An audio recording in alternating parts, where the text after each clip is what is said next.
Good evening and thanks for joining us. I'm Bruce Frisco. It is Wednesday, the 1st of April. This is CTV News. Tonight, digging deeper. Rate hike is approved. New Brunswickers will pay more for power. Hard to swallow. The beer tax increase takes effect with the calendar change. And hitting the court, a North Preston basketball player riding high following his March Madness debut. Live from our Maritime's News Center, this is CTV News. Here is Bruce Frisco. Good evening. Like their neighbors next door in Nova Scotia, New Brunswickers will be paying more for electricity this year. NB Power's request to once again hike its rates has been approved by the province's Energy and Utilities Board. The board admits it is not a decision made lightly, but there isn't much choice in the matter. Here's CTV's Nick Moore.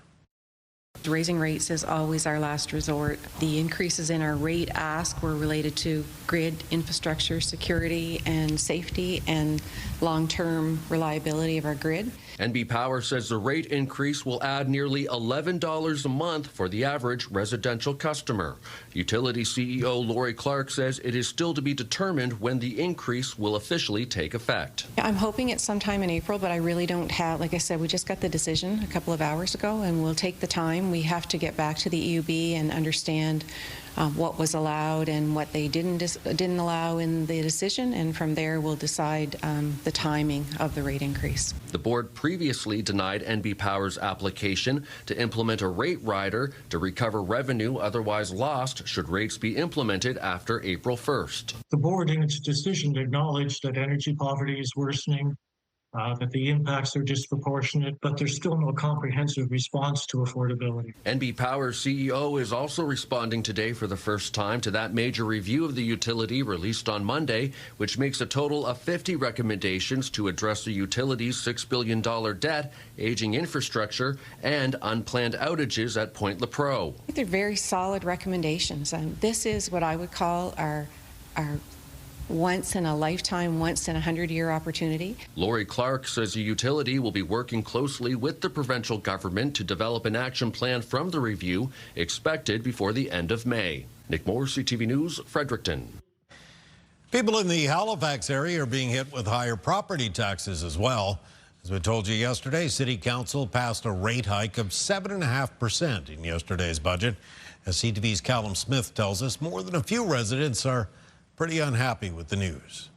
People like John Lavoie are updating their budgets after city councillors did the same Tuesday. After months of scrutinizing items line by line and some tense debates, council ratified its spending plan. For some people, that $200 or $300 and property tax increase is going to make a big difference. Municipal taxes are going up 9.5%, but weighted against provincial and mandatory contributions, the final bill increase is 7.5%, or $284 more for the average single-family home. For some people we spoke to, the accumulation is the frustration. Considering all of the hikes in literally every aspect of our lives, it just feels like another increase, another drop in the bucket. It's almost desensitizing to a sense that, it's just another number, another increase. I think it's pretty steep for a lot of people. I think everything's going up at the moment. Price of gas is going up. I think it's going to tax a lot of people more than what it should be doing. The budget includes funding for the Windsor Street Exchange redevelopment, 10 new firefighters, fast-tracking 10 new transit buses, and a focus on limiting debt. Some argued spending money on things like transit will help make life more affordable, while others said it's about fair taxes, not the lowest taxes. The mayor and two councillors voted against the budget, including Sean Cleary. He tells CTV News Today that's in part due to increasing transit fares, saying the core transit service plan doesn't go far enough, and concerns about continuously rising police budgets. On balance, when I look at all of those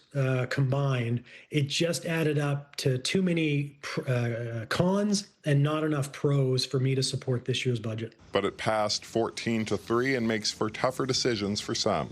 My grocery list is getting slimmer, and I'm being more picky about what I'm getting. It's just frustrating. My taxes are definitely have increased since last year, but my pensions haven't. Callum Smith, CTV News, Dartmouth. An inmate serving a life sentence in New Brunswick has died. Correctional Services Canada says 70-year-old Melvin Glenn Stanton died at Dorchester yesterday. He'd been serving his sentence since March 16, 1971, but murdered a Halifax woman after escaping a correction center in Toronto. Get the Maritime's top stories, breaking news alerts, and watch live. Download the CTV News app. A last gasp from Old Man Winter in a large swath of New Brunswick last night and into this morning. CTV's Derek Haggett has more now in the icy, slushy, and snowy conditions.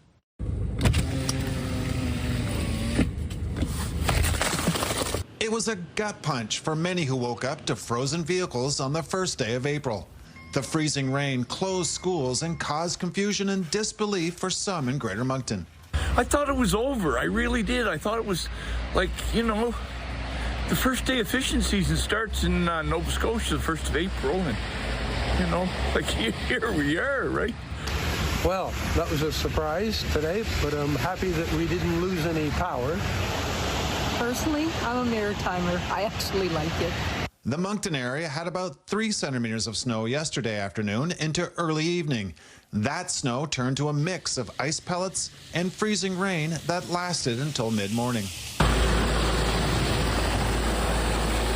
The Moncton Fire Department responded to 15 motor vehicle crashes in a 24-hour stretch starting around 1 p.m. yesterday. Yeah, I'd say the majority is weather-related, so we started to see the increase. The number of calls came in a little higher as the weather was getting worse, so it seemed the weather was a huge factor. Snow and ice pellets added up to about 5 centimeters in the Fredericton area before it turned to freezing rain. The system was snowier in northern parts of New Brunswick. Areas between Bathurst and Campbellton picked up amounts of 8 to 15 centimeters of snow. CTV's Kayla Mitchell says parts of New Brunswick will have to look out for snow, ice pellets, and freezing rain on Friday. Derek Haggett, CTV News, Moncton. Nova Scotia government says its long-awaited review into the potential expansion of wine and beer sales into convenience and grocery stores will be released next week, but the Premier's tempering expectations. Despite launching the review last year, Tim Houston told reporters today it's no longer a priority of his government right now. The province held consultations with stakeholders in the beer and wine industries, along with other sectors like health and safety and retail. But the Premier says those in the wine and beer sectors had mixed reviews, so there are no plans to expand sales in the near future. It's kind of a never-ending discussion in this province. People are talking about it all the time. It's not one of my top priorities, but it's, I listen carefully about what's possible. I mean, unions for NSLC workers have warned privatization would impact provincial revenue and jeopardize good-paying jobs, especially in rural areas. The province says it will release the results of the review next week. Some Halifax Water customers may notice they're receiving paper instead of electronic bills these days. That's due to that recent cybersecurity breach. The utility's Customer Connect portal remains shut down.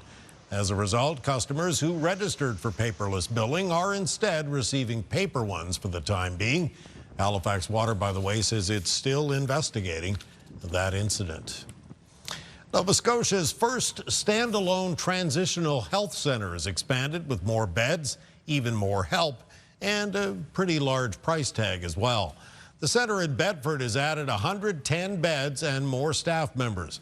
It's designed for people who no longer need acute care in the hospital, but still need assistance before going home. We want to go to hospital and be cared for when we have acute medical problems. As we transition through our care, though, and we don't need that acute level of care anymore, we need to be in an environment where we can have a restorative environment. Officials say once everything is up and running, this should free up 60,000 hospital bed days a year for those who need them. A local artist and educator says provincial budget cuts could cost her job by shutting down an arts program that's been in schools for 3 decades.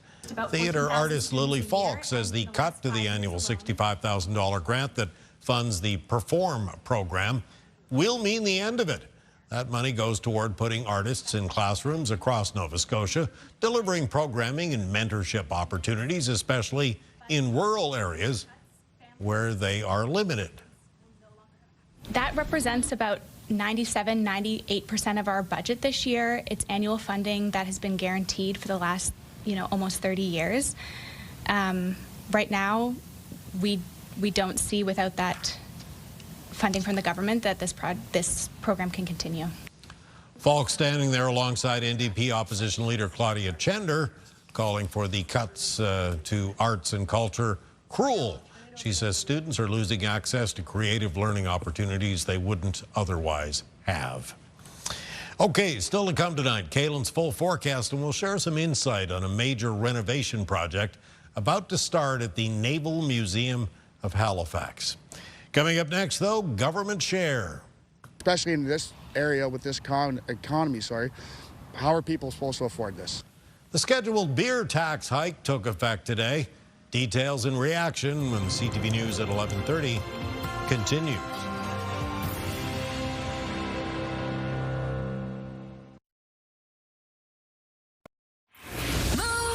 Mornings with Aaron and Peter. Aaron and Peter's payroll is back, and it's the easiest job you'll ever have. Register now at move100halifax.ca and then listen for your name Monday at 8. No April Fool's joke here. The next time you go to the pub for a pint or the liquor store for a case of beer, it's going to cost you a little bit more. That's all thanks to the annual automatic increase of the federal government's beer tax that kicked in today. CTV's Avery McRae has more.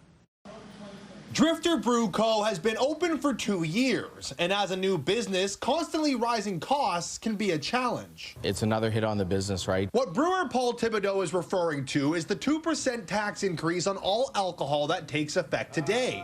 The alcohol escalator tax was introduced by Ottawa in 2017 and increases automatically every April 1st. For Thibodeau, the added cost will be passed down to the consumer. When you're talking about a $5 can, we're looking at maybe about 5 to 7 cents that it increased on the can.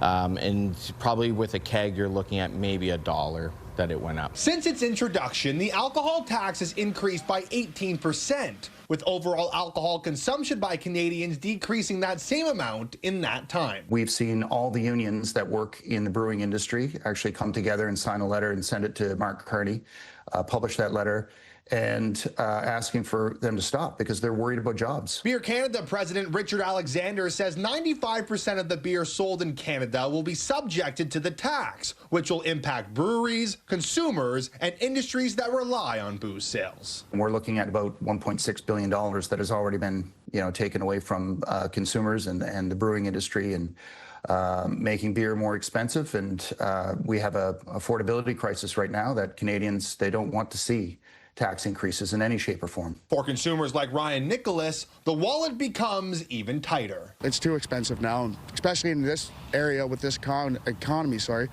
How are people supposed to afford this? In a statement to CTV, a New Brunswick Liquor Corporation spokesperson says shoppers will see a slight price increase on their shelves that will vary by brand.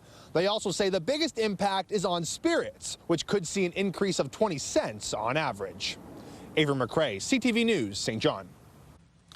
Thank you, Avery. Time for a quick little break here, but when we come back, it's your complete maritime weather forecast. The week is winding down, and there is more weather heading our way. Kaylin's got all the details.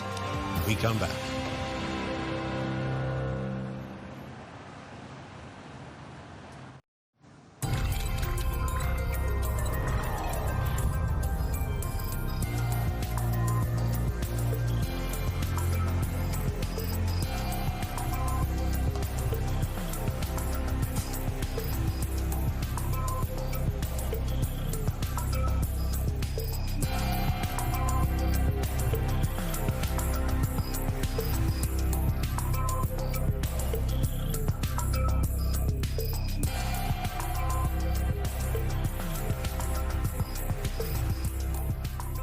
Okay, first day of April. The April Fool's Day jokes are long over, but it didn't feel that way, I'm sure, in a big swath of New Brunswick today. Yeah, weather no laughing matter for parts of the Maritime. Start the day today, some very slippery conditions. That mixture of some snow, ice pellets, freezing rain. Unfortunately, we have a similar mix coming up for the start of the Easter long weekend. Good Friday, very similar weather system. It's going to be another warm front arriving off of Colorado low. The current weather system we were dealing with is now off towards the east of us. In behind it, though, fairly cloudy conditions, colder temperatures for tonight. So even those parts of the Maritimes that saw mostly rain at this last one, if there's any sort of wet spots standing around, they could be turning icy as we move through tonight into the start of the day for tomorrow. Additionally, for tonight, there are some patchy light flurries as well as a little bit of patchy light freezing drizzle. For Thursday, it's going to be a cold and cloudy start to the day. Sun may peek through here or there in the afternoon. Best chance for sunny breaks will be in the province of New Brunswick. Expected to be a little bit cloudier for PEI and Nova Scotia. There'll be a breeze for tomorrow to be mostly out of an easterly direction. More northeast for New Brunswick and Prince Edward Island, and then more easterly for Nova Scotia. And sustained winds 10 to 20 kilometers per hour with gusts between 20 and 40. Just look at the low temperatures in the forecast for tonight, falling several degrees below the freezing mark in the northern half of New Brunswick. Some down towards minus 10 or minus 11, including minus 10 at Campbellton and minus 11 at Edmundston. Other parts of the Maritimes for tonight, mostly looking at low temperatures between around minus 5 and minus 1. Highs for tomorrow in the north of New Brunswick between 0 and 5 degrees. And through central and southern parts of that province, high temperatures mostly around the low to mid single digits, a little bit milder in the southwestern corner away from the coastline. So St. Stephen tomorrow could get up to around 6 degrees and Macadam around 5. For Prince Edward Island tomorrow, the high temperature is mostly between 1 and 3 degrees, including 1 for Charlottetown and Summerside, and 2 at Cavendish. Mix of sun and cloud, breezy northeast wind. Highs of 0 to 2 degrees for Cape Breton for tomorrow, and a similar range of temperatures expected for both the eastern shore and north shore of Nova Scotia. Near 3 for Amherst, 4 for Truro, 2 for the city centers Halifax and Dartmouth. The Annapolis Valley for tomorrow, Wolfville, Middleton. High temperatures near 4 degrees, 4 for Digby, and on the south shore of Nova Scotia, most of the high temperatures between 2 and 4 degrees. So another front coming in on Friday. This one does look like it could come in with a snowy, icy mix for parts of the Maritimes. And that includes northern areas of New Brunswick, where it's possible there could be some snow and ice pellet amounts of around 10 to 15 centimeters. Can't completely rule out that a few parts of Prince Edward Island, especially in western parts of Prince Edward Island, could see some totals of around 5 to 10 centimeters in snow and ice pellets. And same thing goes for some areas of Cape Breton. Other locations in Prince Edward Island, central, southeastern areas of New Brunswick, and northern eastern areas of mainland Nova Scotia could still see a significant amount of ice pellets and freezing rain. Like the previous weather system, it is expected to be mostly rain towards the southwest of New Brunswick and western areas of Nova Scotia. So in our extended forecast there, beginning with New Brunswick, we do have that wintry mix coming through on Friday. It's followed by a mix of sun and cloud on Saturday, and then Easter Sunday right now, still with rain in the forecast. After that, it's a chance of some flurries on Monday as temperatures begin to come down. It's chilly with a mix of sun and cloud on Tuesday and Wednesday of next week. For Nova Scotia, coming up on Friday, the greatest risk of it being an icy mix of weather, some freezing rain and ice pellets, northern eastern parts of the province. Should be a quicker turnover to rain in western areas of Nova Scotia.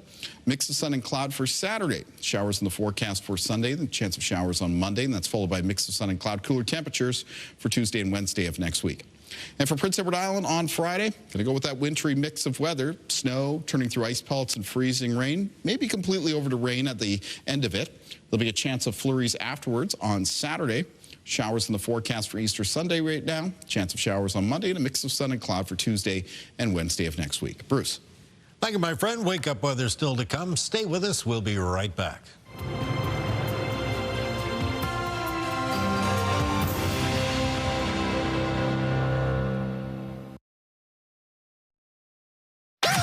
The #1 morning show in Halifax. Turk, Megan, and Amateur Alex. And home to the biggest artists. Halifax's #1 hit music station. 101.3 Virgin Radio. Time is running out to check out the Naval Museum of Halifax. In less than a day, the space will close to the public for 2 years for renovations and upgrades. CTV's Emma Convey has more on what's in store.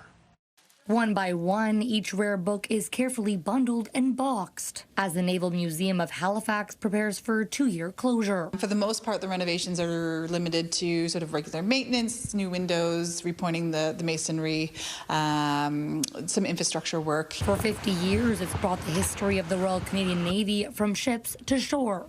The building itself has been around for 200 years, so a facelift is necessary. It will be closed to the public starting Thursday, almost a month earlier than anticipated. Everything must be packed. Pictures removed from walls, artifacts pulled from cases, and finding space to store items, such as their more than 130 ship models. The museum director says the first 4 months will be packing everything up and the last 6 months unpacking. We're going to have a whole new exhibit that's going to be in this floor, which will make more of our facility and exhibits accessible.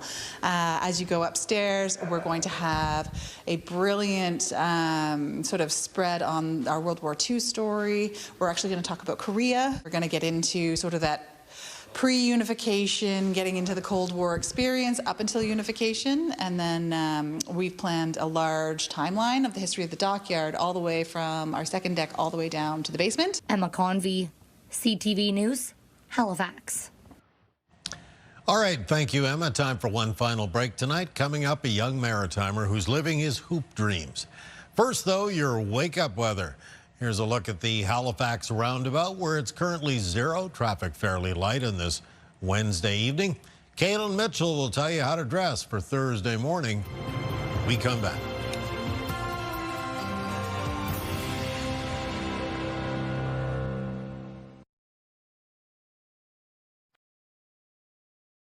It's the best night of the year. Join Jose Bautista, Brett the Hitman Hart, and Jennifer Botterill at the Desjardins Sports Charity Dinner, April 16th in Halifax. Funds raised support Canadian Progress Club Halifax. For tickets, visit progressclubhalifax.ca. Wednesday night just turned into Thursday morning. Let's kick it off with a look at the wake-up weather and Kaylin. Yeah, a bit of a cloudy and cold start to Thursday around the Maritimes. Morning temperatures mostly a few, and in some cases several degrees below 0 to be coldest in northern areas of New Brunswick. The afternoon with a fair amount of cloud cover that's lingering around the region. However, the sun may peek through here or there around the Maritimes. Best chance of more of a fair weather mix of sun and cloud for parts of New Brunswick and areas of Prince Edward Island. The high temperatures tomorrow will be around the low to mid single digits. Bruce. Thank you, Kellen. Well, a Nova Scotia native Caleb Johnson is still riding high following his debut at the NCAA March Madness tournament. As CTV's Vanessa Wright tells us tonight, his tournament run may have been short, but his basketball journey is clearly just getting started. A three-point shooter, but he's put it on the floor. That was Nova Scotia's own Caleb Johnson, wasting no time on the big stage. Overall, for me, it's just an experience that I never want to forget, that I never will forget. The Long Island Sharks forward made his debut at the NCAA March Madness tournament. Though his team fell short to Arizona in the first round, he's proud of the game they played. For me, I just wanted to come in, be aggressive, play my game, and contribute. I knew I had Canada watching, so I kind of wanted to put on for Canada, especially for Nova Scotia. So. I was super proud as a brother to watch him, and just knowing the experience of what that done for me being there, and just to see how it translated to him. I know he's super high right now in terms of motivation, and he believes, right? I think he always has been a person that believed in himself, and I think just being on that stage just built his belief system even more. A belief that started years before this moment, during his early days playing basketball in his hometown of North Preston. As for what's next, Johnson says his eyes are set on getting back to March Madness next year. And with a country behind him, he's looking forward to making them proud. I'm appreciative of the support that I have and the support that I receive. And yeah, just want to get back in the best way I can. Vanessa Wright, CTV News, Halifax. Thank you, Vanessa. That is your late news tonight.